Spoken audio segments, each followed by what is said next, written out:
Assistant Professor Madhav Mohan. Question 7, please. Mr. Speaker, recent media reports have noted local banks' financing of coal power projects in the region and ask if this is at odds with the global push to shift to cleaner sources of energy. The local banks' financing of coal power projects have to be understood, firstly, in the context of rapidly growing energy needs in the region. These increased needs are driven by growing populations, progress in widening people's access to electricity, and economic growth. What this means is that even with countries making full efforts to meet their commitments under the Paris Accord, the region's consumption of all fuels will grow. The IEA, or the International Energy Agency, hence projects a significant increase in consumption of coal, even as the region increases its use of renewables and lower carbon energies. It also projects that future coal production would be based on newer technologies that reduce coal's carbon emissions. Secondly, the local banks have been taking steps to make financing practices more environmentally responsible. They have implemented the guidelines of responsible financing issued in 2015 by the Association of Banks in Singapore, or ABS. They have also identified activities that pose higher risk to the environment, including coal-powered plants that emit higher carbon emissions, and are taking measures to address the sustainability risk specific to these activities. This includes reviewing their clients' sustainability profiles and working with them to improve their sustainability practices. The local banks are expected to complete a review of their entire customer portfolio by the end of this year.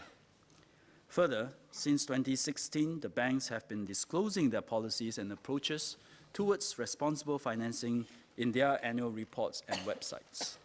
They are on track to fully implement the SGX sustainability reporting requirements this year. For example, DBS Bank has recently pledged that it will stop financing new greenfield coal-fired power generation projects in OECD and developed markets. The bank will also cease all project financing of greenfield thermal coal mines. MAS has also included banks' sustainability practices in its supervisory assessment of banks. This will strengthen our bank's effort to integrate sustainability considerations into their core business and risk management processes. Overall, the measures which local banks are putting in place should contribute to sustainable practices amongst their clients, supporting our efforts in Singapore as well as amongst our neighbours to meet our targets under the Paris Agreement. Associate Professor Madhav Mohan. Thank you, Mr. Speaker. And I thank the Minister for his very comprehensive response. I mean, just ask a couple of further supplementary questions, please. In relation to the DBS commitment that you mentioned earlier, or the Minister mentioned earlier, I do note that while the commitment is for developed countries, there is no, DBS has not ruled out financing for coal-fired power projects in developing countries like Vietnam and Indonesia. And this would be perhaps the biggest culprits in the region for coal-fired power projects, as well as all the ill effects that result as a result. So would there be any commitments that MAS would be making, the Monetary Authority of Singapore, could make to encourage these big banks to look at new methods and perhaps even consider signing up to the Equator Principles? I understand that we have undertaken certain commitments, the banks have undertaken commitments under certain principles that we already have, but why not also consider the Equator Principles?